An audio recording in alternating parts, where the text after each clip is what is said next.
hadirlah kamu di sini, biar kamu juga yang bisa ngurusin. Kamu tak ada jawabannya seperti itu om. Saya pulang, diajak anak saya sampai sini, saya punya duit 300.000, saya dikejar sama Pak Udin Lampung gitu. Ini Kak, gimana mau ininya Abah mau diselamatin, tapi saya punya uang 300.000. Pak Udin, udah tenang aja, insya Allah nanti pada nyumbang katanya. Jadi semua orang kan ini nyumbang om. Saya nangis sekuat-kuatnya saya. Seharusnya saya yang ngasih beliau kan, kok ini saya dikasih beliau gitu kan. Saya itu ya Allah, memang kebesaran Allah tuh luar biasa pokoknya. Penderitaan saya ngurusin suami di rumah sakit 3 bulan setengah, orang itu nggak ada yang lihat saya atau kasihan atau iba itu nggak ada. Saya nggak butuh dikasihanin, yang penting suami saya sembuh. Kalau memang itu sembuh, itu saya minta sama Allah. Saya minta dibukakan pintu hati saya supaya saya nggak dendam dengan orang. Itu yang saya ingin. Saya hidup di dunia ini cuma aja sementara. Toh harta pun nggak dibawa pulang. Saya ikhlas, nggak apa-apa. Cuma kenapa saya diadu domba yang nggak karu-karuan. Sampai setiap kiai mau ke sini katanya jangan ke sana karena katanya mama itu jahat katanya gitu. Siapa?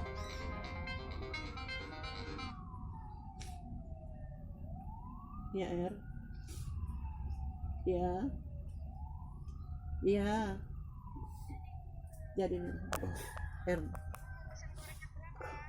Sekarang ya nggak apa-apa. Ya berapa ya? 100 ya kali ya. 50 aja dulu dah. Emang ada berapa ininya? 50 aja dulu Mbak, takut kebanyakan nanti. Oh ya, oke. Oh ya. Ya 50, ya, makasih. Ini sate mana nanti tuh minggu depan? Sate minggu depan, ini gorengan aja dulu ya. Oke, ya.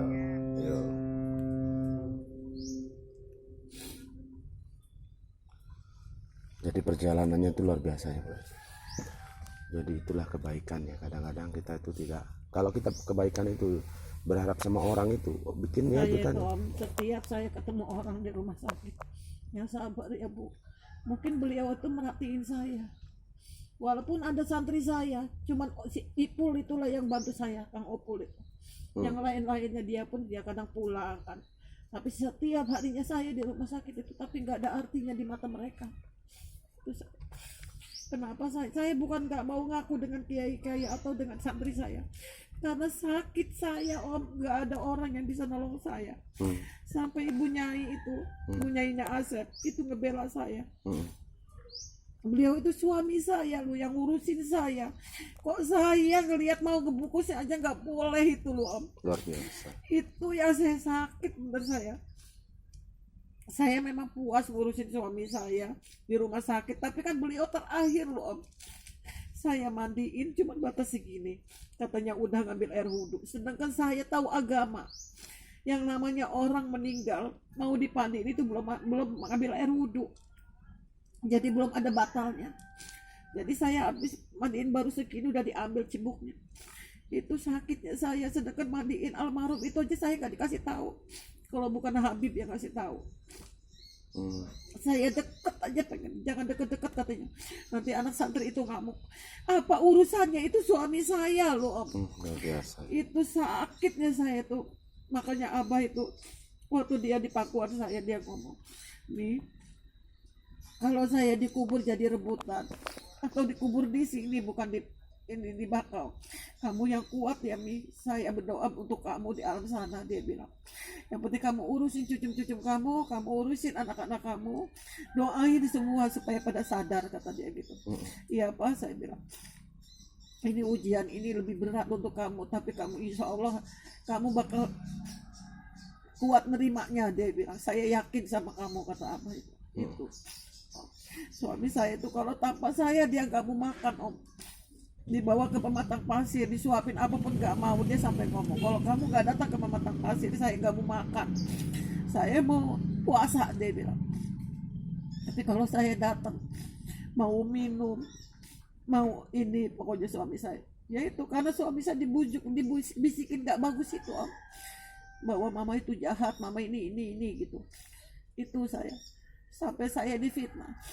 Uang amplop itu untuk siapa? Makan santri, makan anak-anak saya, bukan anak-anak saya yang gini, anak-anak saya di sana. Datang itu kan penuh makan, penuh segala macam ongkos, segala macam ke Jawa, segala macam. Apa siapa saya yang berjuang dari uang amplop itu? Saya nggak pernah nyuputin amplop. Itu yang sakit saya, sampai saya difitnah, katanya uang amplop itu kemana?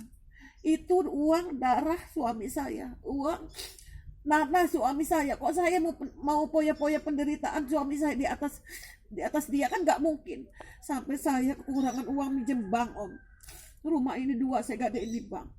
Saking saya gak mau ngomong dengan orang kekurangan saya uang itu, karena memang saya orang gak punya. Tapi saya berjuang buat suami saya, karena saya sayang sama dia dan dia pun sayang dengan saya. Nah itu perjuangan saya, Om, dengan suami. Sampai kemana suami itu adalah hak saya. Sampai saya ngomong ke hakim, gimana Pak, saya bilang, saya ini nikah sah, tapi suami saya begini-begini. Itu hak ibu, kalau anak itu hanya bisa berdoa, bukan menghakim, katanya gitu kan, kata penghulu. Tapi saya udahlah, mungkin ini semua udah nasib saya jalanin yang baik-baik aja lah, saya bilang. Cuman itu saya belum siap untuk menerima itu semua gitu. Makanya saya kadang-kadang minta sama Allah, ya Allah temukanlah saya. Kalau memang saya mau dikasih ketegaran lagi, temukanlah saya sahabat wanita yang ngerti saya, yang paham saya. Akhirnya saya ditemuin dengan Bu Kanti. Beliau itulah ibaratnya yang ngerti diri saya gitu. Penderitaan saya mungkin kalau saya ceritain panjang, Om. Jadi orang menilai saya, oh begini, oh begitu, oh begini, oh begitu, itu. Luar biasa.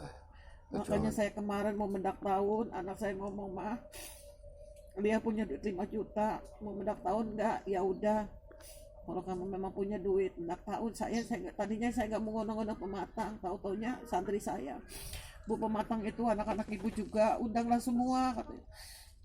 Ya saya bilang, Kang, waktu saya dulu belum nikah dengan abah kamu, saya nggak kenal dengan orang pematang. Terus saya nikah dengan abah kamu, saya kenal dengan orang pematang. Sekarang abah kamu udah nggak ada, saya nggak diaku dengan orang pematang pun saya nggak apa-apa, saya bilang. Saya ikhlas dunia akhirat, toh itu suami saya yang ngurusin. Walaupun kayak mana, saya bilang. Mbah Yai, saya bilang, nikah dengan saya dari sana ke sini itu nggak bawa apa-apa, saya bilang. Saya bikin pondok pesantren ini, kata saya, berkat berjuang saya buat Mbah Yai, saya bilang, karena dia keluar dari pondok sana ke sini, karena sakit citanya mikut saya bilang. Itu kan kalau kamu pengen tahu, saya gitu. Sampai saya difitnah, bikin pondok pesantren ini, katanya bawa mindahin pondok dari sana ke Bakoheni, saya bilang. Mana, saya bilang, malah di sini kalau dikasih kayu saya nyuruh bawa ke sana. Kalau orang-orang pada nyumbang, saya bilang. Nggak ada saya ngebuka pondok pesantren di sana, saya bilang. Itu saya itu selalu difitnah. Itu aja kerjaannya itu, Om. Saya kadang-kadang, ya Allah, saya bilang, apa ini semua saya hidup di dunia ini hanya untuk gunjingan orang atau hanya untuk fitnahan orang? Tapi saya nggak pernah memfitnah orang, saya bilang. Biasa ya. Saya minta sama Allah, berilah saya kekuatan dan ketegaran dan kesehatan, saya bilang, supaya saya bisa membimbing anak-anak saya bilang. Itu saya. Ya Allah, alhamdulillah, selama saya minta sama Allah, dari suami saya sakit dari sehari sampai 3,5 bulan, sampai 4 bulan, sampai sekarang ini saya dikasih ketegaran, saya nggak dikasih sakit sama Allah. Ya mungkin karena Allah itu kasihan melihat saya siang malam ngurusi suami, tapi beliau nggak ngerti permasalahan seperti itu. Tapi saya yakin di balik ini ada hikmahnya. Mungkin ada orang-orang yang baik sama Bu Haji, ya, yang mau Makanya membantu. saya itu, Om, jangan sampai ada orang seperti itu gitu. Seperti saya udah ngurusin suami jadi fitnah. Saya minta sama Allah tuh, ya Allah, orang punya suami yang kena diabetes ini perjuangannya lebih sakit, saya bilang. Janganlah istrinya sampai jadi fitnah ke sana ke sini karena dia memperjuangin suami untuk benar-benar. Itu aja saya. Ya, hidayah Tuhan. Dikenalkan sama Bu Kanti. Ya, mungkin saya juga hidayah juga dari Tuhan ya, Bu ya. Ya karena saya mungkin awalnya Saya juga dulu 2 bulan om nggak keluar dari pondok. Heeh. Saking saya buat apalah saya bergaul, lebih baik saya zikir wirid untuk suamiku. Tapi saya nggak munafik, saya bilang kalau memang ada sahabatku perempuan yang mau nemenin saya, mungkin saya bisa terbuka, saya bilang gitu. Itu aja yang saya pinta sama Allah. Kalau bisa saya bilang jangan saya diberi jodoh, saya bilang diberi rezeki dan kesehatan aja, saya bilang itu aja saya minta sama Allah. Ya. Saya. Karena saya udah capek, saya bilang hadapin semua ini, saya gitu. Luar biasa, perjuangannya luar biasa. Saya sangat salut perjuangan seorang ibu ya yang merawat suaminya mempunyai penyakit diabetes sampai dia mutasi ya kak ini. Iya 3 kali kan.